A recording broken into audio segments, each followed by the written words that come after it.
Academy Barmer के इस platform पर आपका स्वागत है। आज अपन संस्कृत से रिलेटेड आरबीएसई क्लास 10th का भाग 5 शुरू करेंगे, जो व्यंजन संधि है। ठीक है, तो चलिए जुड़े रहिए। आप अपने नोट्स में भी देख सकते हैं और साथ में प्रैक्टिस के लिए कॉपी भी पास में रखें। चलिए, व्यंजन संधि सबसे पहला भाग है श्चुत्व संधि। श्चुत्व संधि में अपने को ये ध्यान रखना है कि अपने जो भी ऐड होगा ना नया शब्द, वो च से संबंधित होगा। जैसे सत प्लस चित सच्चित, रामस प्लस चिनोती रामश्चिनोती, मतलब आधा च आएगा। आपको शब्द से ही पता चलना चाहिए ये श्चुत्व है। तो यहाँ पे च शब्द की क्या होगी, यहाँ पे वापिस आएगा। रामस धन च रामश्च, कस धन चित कश्चित, तो आधा च ई की मात्रा जुड़ गई। ठीक है, तो आपको 2-3 सिंपल उदाहरण ध्यान रखने हैं। उसके बाद श्चुत्व संधि में क्या आएगा, यहाँ पे शब्द ट। यहाँ कैसे श्चुत्व में च आया था, वैसे यहाँ श्चुत्व में कौन सा शब्द आएगा, ट। जैसे तत् प्लस टिका तट्टिका, रामस प्लस षष्ठ रामषष्ठी। ठीक है, रामस प्लस टिकते रामष्टिकते, और पेश प्लस ता पेष्टा। ठीक है, ट जैसे आपको संधि का नाम हो उसी अनुसार अपने को क्या करना है, शब्द को नाम देना है। जशत्व संधि, ये अपने को हिंदी की वर्णमाला में जो भी पहला होता है, जैसे क है तो वो क ख ग तीसरे में, प्रथम वर्ण हमेशा तीसरे वर्ण में बदल जाता है। ठीक है, जैसे त है तो त थ द में बदल जाएगा।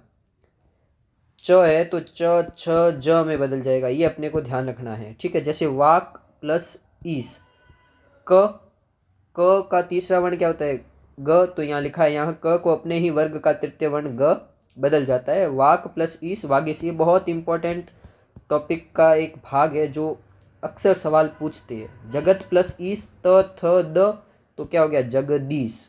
तो वागीस पूछे तो ग आ रहा है, तो इसका पहले अपने को क्या करना है, विच्छेद में वाक प्लस ईश। सेम सट प्लस आनंद ट ठ ड, तो क्या हो गया सडा नन।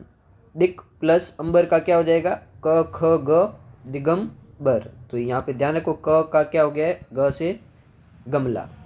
अगला है चत्व संधि में आपको आधा त आएगा, ये आपको ध्यान रखना है। ठीक है, कोई भी शब्द होगा, कोई भी शब्द का एक अक्षर होगा, उसमें द के स्थान पर क्या बदल जाएगा, त। ठीक है, जैसा वो शब्द, जैसे सद प्लस कार का क्या हो गया सत्कार, विपद प्लस काल विपत्त काल, संपद प्लस समय संपत समय। ठीक है, त से ध्यान रखना है आपको। अगला है अनुस्वार संधि। अनुस्वार का मतलब क्या होता है, किसी के ऊपर एक बिंदी लगानी। अहम प्लस अपि क्या हो जाएगा, अहम अपि, ये ऊपर क्या आ जाएगी, बिंदी। ग्रहम गच्छति का क्या हो जाएगा, ग्रहम गच्छति, इसके ऊपर क्या आ गई, बिंदी। दुखम प्राप्नोति दुखम प्राप्नोति। त्वम पठसी, त्वम के ऊपर क्या आ गई, बिंदी। बहुत आसान है कि म को छोड़ना है, ऊपर क्या लगा रही है, एक बिंदी। इसी को क्या बोलते हैं, अनुस्वार व्यंजन संधि। अब तीसरा भाग है विसर्ग संधि। विसर्ग संधि में पहला है सत्व संधि। सेम सत्व संधि में स की क्या होगी, यहाँ पे शब्द आएगा। जैसे विष्णु प्लस त्राता विष्णु त्राता, स आधा आ गया यहाँ पे। रामः प्लस च क्या हो गया, रामश्च। धनु प्लस टंकार धनुष टंकार, इधर भी आधा स आ गया। निह प्लस छल क्या हो गया, निश्छल। सेम उत्व संधि में क्या आएगा, उ शब्द की उपयोगिता होगी। जैसे क प्लस अपि को अपि, इसको अ बोलते हैं, ये ध्यान रखना है ना। रामः प्लस अयनम रामो अयनम, छात्रः प्लस अयम छात्रो। ठीक है, उ से क्या बन गया, ओ। रामः प्लस अवदत रामो अवदत, सह प्लस अपि शो अपि, नृपः प्लस अस्ति नृपो अस्ति। ठीक है, विसर्ग रेफ में र शब्द जुड़ेगा। हरि ही प्लस अयम हरिरयम, ये जो कुछ अपवाद के स्वरूप होते हैं उनको आपको ध्यान रखना है। ठीक है, अत्वस्ति विसर्ग से लोप में क्या होगा, लता प्लस धनते क्या हो जाएगा, लता और एधनते। ता प्लस गच्छन्ति ता गच्छन्ति, दोनों को जोड़ना है, बस प्लस को हटा के जोड़ना है। कुछ ऐसे शब्द है।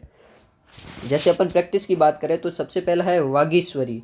तो इसका क्या होगा, देखो ग आ रहा है, ग से गमला, तो क्या हो गया वाक प्लस ईश्वरी, तो ये क्या हो गया वागीश्वरी। बालात्र सिंपल है, बाला सॉरी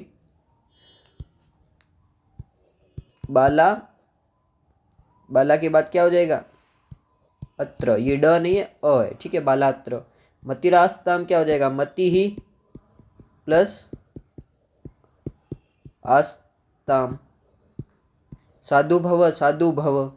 वाक प्लस ईश्वरी, अच्छा ये रहे तो आप देख लीजिए, तो आपको उत्तर भी पता चल जाएंगे, आपको प्रैक्टिस करते रहना है, ठीक है। लता प्लस इंदते, लता इंदते। पुनः दंच, पुनश्च। नानादिक देशात, नानादि क का क्या हो गया, ग आधा हो गया, ठीक है। मनीषा, मनस प्लस ईशा। इसी के अलावा बहुत सारे उदाहरण हैं, आप इनको प्रैक्टिस करेंगे तो आपकी संधि में और भी सुधार आएगा। तो ये संधि का टॉपिक क्या हो जाता है पूरा। अगला टॉपिक है समास। जब अनेक पद मिलकर एक पद का निर्माण करते हैं तो वो क्या कहलाता है, समास, ठीक है। सबसे पहले अविभाव में समास में अपने फिक्स है, ये समास के शब्द है। अधि, उप, अनु, प्रति, निर, यथा, इन सबका पहले अर्थ आना चाहिए, ठीक है। कि अधि का मतलब क्या होता है, उप का मतलब क्या होता है, तो सप्तमी विभक्ति के रूप में अधि यूज होता है। उप समीपार्थ यानी पास के रूप में यूज होता है। अनु किसी की योग्यतार्थ है।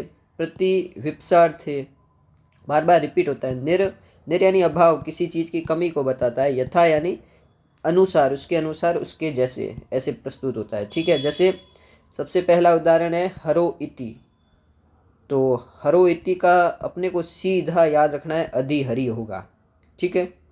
हरो इति का क्या होगा, अधि हरि। कृष्ण से समीपम, पास के लिए क्या आएगा, उप, तो उप कृष्णम। कृष्ण से समीपम का क्या हो गया, उप कृष्णम। रूपस्य योग्यम, अनुरूपम। तो बस आपको शब्द पकड़ना है और उसके एक बार अर्थ को समझना है, उसके बाद आपको ये समझ आ जाएंगे। जैसे नेक्स्ट क्या है, प्रतिदिनम, तो दिनम, दिनम, प्रति, ठीक है। निर्मक्षिकम, यहाँ पे निर शब्द का मतलब क्या है, अभाव, तो मक्षिकाणाम अभाव यानी मक्खियों के अभाव में। यथाशक्ति, शक्ति अनतिक्रम्य, ये आपको शुरू शुरू में अटपटे लगेंगे, लेकिन 2-3 बार इन शब्दों को बार बार बोला गया ना तो आपको समझ आ जाएगा, ठीक है। जैसे और एग्जाम्पल उप के कौन कौन से, उपगंगम, गंगायाम समीपम। उपगु, गावः समीपम। उपनदी, नद्याः समीपम। उपकृष्णम, कृष्णस्य समीपम, ठीक है। अनु आया तो रथस्य पश्चात, अनु का मतलब क्या होता है, बाद, तो बस अनुग्रहम, ग्रहस्य पश्चात। प्रत्येकम, एकम एकम, जैसे प्रतिदिनम का क्या था, दिनम दिनम, वैसे का वैसे इसमें ये होगा।